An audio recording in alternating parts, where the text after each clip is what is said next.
मोदी का कानून रोका गया, इंडिया की जीत हुई। बीजेपी को लगा बड़ा झटका और क्या तमिलनाडु से आने वाला ये फैसला आने वाले चुनावों की तस्वीरें बदलने वाला है। मद्रास हाईकोर्ट के एक बड़े फैसले के बाद सियासी गलियारों में इन सवालों की चर्चा तेज हो चुकी है। मामला सिर्फ एक गीत पहले गाने का नहीं है, मामला है राज्य की पहचान, केंद्र और राज्य के अधिकार, तमिल संस्कृति और राजनीति के बीच टकराव का। और अगर आप इसे राजनीतिक चश्मे से देखें तो विपक्ष इसे अपनी जीत बता रहा है, जबकि बीजेपी के लिए यह फैसला निश्चित तौर पर एक राजनीतिक चुनौती की तरह ही देख रहा है। लेकिन सवाल है कि आखिर हुआ क्या? क्या कोर्ट ने केंद्र सरकार का नियम रद्द कर दिया? क्या मोदी सरकार का आदेश रोक दिया गया? क्या इससे सीधे सीधे इंडिया की जीत और बीजेपी की हार कहा जा सकता है? यहीं से पूरी कहानी दिलचस्प हो जाती है। क्या कुछ हुआ है, कौन सा फैसला मद्रास हाईकोर्ट ने किया, सब बताते हैं। वीडियो को आखिर जरूर देखिएगा। नमस्कार, मैं हूं आपके साथ उन्नति कोटियाल और आप देख रहे हैं पीआरबी। मामले को शुरू करने से पहले आप ये हेडलाइन देख लीजिए। पहली हेडलाइन आपकी स्क्रीन पर ये रही, मद्रास हाईकोर्ट ने तमिल एंथम सबसे पहले गाने की दी स्वीकृति, सीएम थलापति विजय पर लगी मोहर, जाने क्या कहा।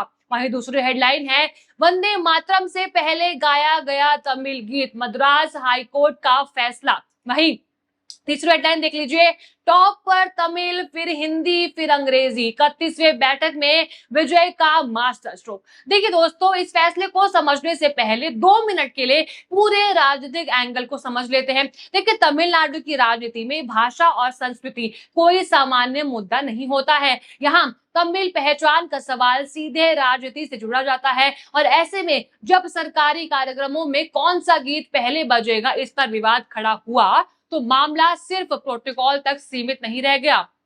विपक्ष ने इसे तमिल अस्मिता से जोड़ दिया, सत्ता पक्ष ने इसे राज्य की सांस्कृतिक पहचान का सवाल बनाया और केंद्र के निर्देशों को लेकर राजनीतिक बहस को और तेज कर दिया। यही वो वजह है कि अब मद्रास हाईकोर्ट के फैसले को विपक्ष अपनी राजनीतिक नैरेटिव के लिए इस्तेमाल कर रहा है। यानी विपक्ष कह रहा है कि देखिए, केंद्र की प्राथमिकता के बावजूद राज्य की अपनी परंपरा कायम रहनी चाहिए। यानी राजनीतिक भाषा में कहे तो इंडिया गठबंधन के लिए इसे नैरेटिव की जीत माना यहाँ पे जा रहा है। वहीं बीजेपी के सामने चुनौती ये है कि तमिलनाडु जैसे राज्यों में वो पहले से ही क्षेत्रीय पहचान और केंद्र की राजनीति के बीच संतुलन बनाने की कोशिश करती रही है और अब इस फैसले के बाद विपक्ष के हाथ में एक नया राजनीतिक मुद्दा आ चुका है। आखिर मद्रास हाईकोर्ट ने क्या कहा, इस रिपोर्ट में आप देख लीजिए। मद्रास हाईकोर्ट ने केंद्रीय गृह मंत्रालय के एक नोटिफिकेशन पर साफ तौर पर कहा कि सरकारी कार्यक्रमों में वंदे मातरम को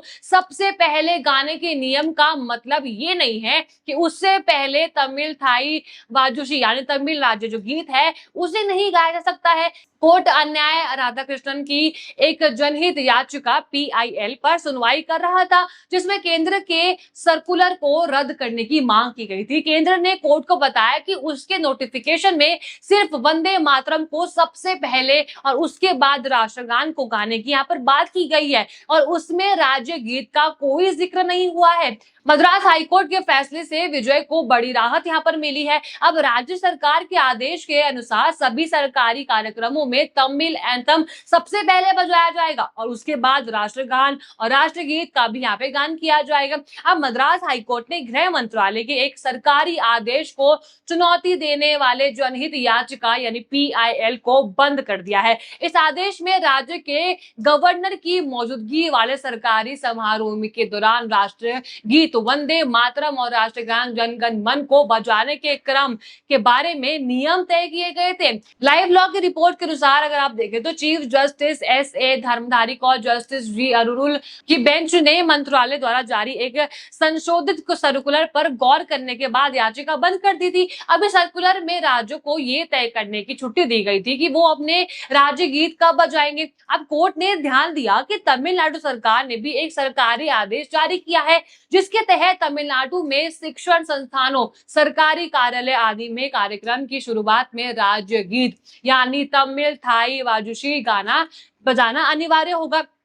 अब ये भी बता दें कि आखिर ऐसा क्या हुआ कि जो विवाद शुरू हो गया। देखिए, मई 2026 में जब अभिनेता से राजनेता बने मुख्यमंत्री विजय का शपथ ग्रहण समारोह हुआ, तब प्रोटोकॉल के तहत पहले वंदे मातरम, फिर राष्ट्रगान और अंत में तमिल राज्य गीत यानी तमिल थाई वाजुशी बजाया गया। अब डीएमके और अन्य विपक्षी दलों ने इसे तमिल परंपरा और संस्कृति का अपमान बताया, क्योंकि राज्य में पारंपरिक रूप से सरकारी कार्यक्रमों की शुरुआत तमिल राज्य गीत से होनी चाहिए थी। इस फेरबदल का मुख्य कारण गृह मंत्रालय का एक सर्कुलर था, देखिए, जिसके तहत राष्ट्रीय महत्व के कार्यक्रमों में वंदे मातरम और राष्ट्रगान को प्राथमिकता दी जानी चाहिए थी। अब विवाद को थामने और तमिल भावनाओं का सम्मान करने के लिए मुख्यमंत्री विजय ने अगस्त 2026 में विधानसभा में एक विशेष प्रस्ताव पेश किया। इस प्रस्ताव को सभी राजनीतिक दलों के समर्थन से सर्वसम्मति से विधानसभा में पारित कर दिया गया था और अब से तमिलनाडु में सभी सरकारी कार्यक्रमों, शैक्षणिक संस्थानों और सार्वजनिक उपक्रमों में सबसे पहले तमिल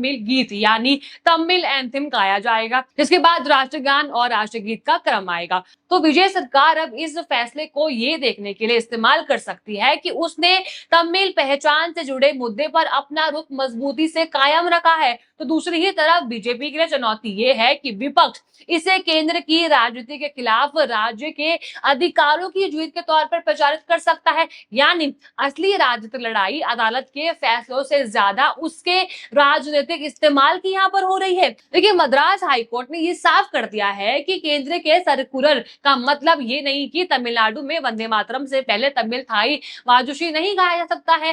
तमिलनाडु सरकार के आदेश के मुताबिक राज्य गीत को सरकारी कार्यक्रमों की शुरुआत में जगह मिलनी चाहिए। अब राजनीतिक रूप से ये मुख्यमंत्री विजय के लिए राहत की बात है। अब विपक्ष इसे अपनी जीत के तौर पर प्रचारित कर रहा है और बीजेपी के लिए ये एक चुनौती जरूर है, खासकर तमिलनाडु जैसे राज्य में जहां भाषा और सांस्कृतिक पहचान बेहद बहुत बड़ा राजनीतिक मुद्दा होता है।